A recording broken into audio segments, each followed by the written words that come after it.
আমার ক্যামেরা হইলে এটা নতুন মোবাইল। আওয়ামী লীগ খুঁজে বেড়াচ্ছে, সারা বাংলাদেশে পাওয়া যাচ্ছে না।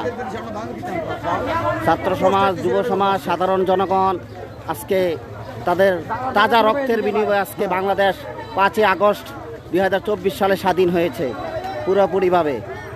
এই নমরুদ ফেরাউন হাসিনা ইন্ডিয়াতে চলে গেছে। ইন্ডিয়ার 40 কোটি মুসলমানের কাছে আমাদের দাবি অনুরোধ, এই শেখ হাসিনা ফেরাউন হাসিনাকে আপনারা ইন্ডিয়াতে থাকতে দিবেন না। ও না, ডরানের দিন নাই।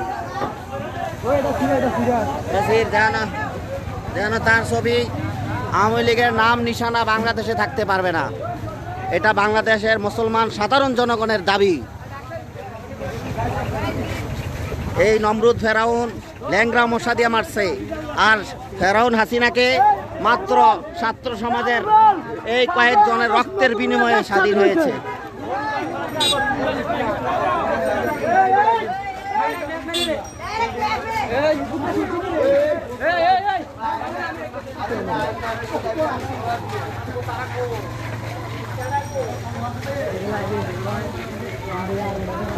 আওয়ামী লীগ খুঁজে পাওয়া যাচ্ছে না। যেখানে আওয়ামী লীগ পাবেন সেখানে কুত্তার মতো মারবেন। শেখ হাসিনা বলাই গেছে, আর বাংলাদেশে কিচ্ছু নাই।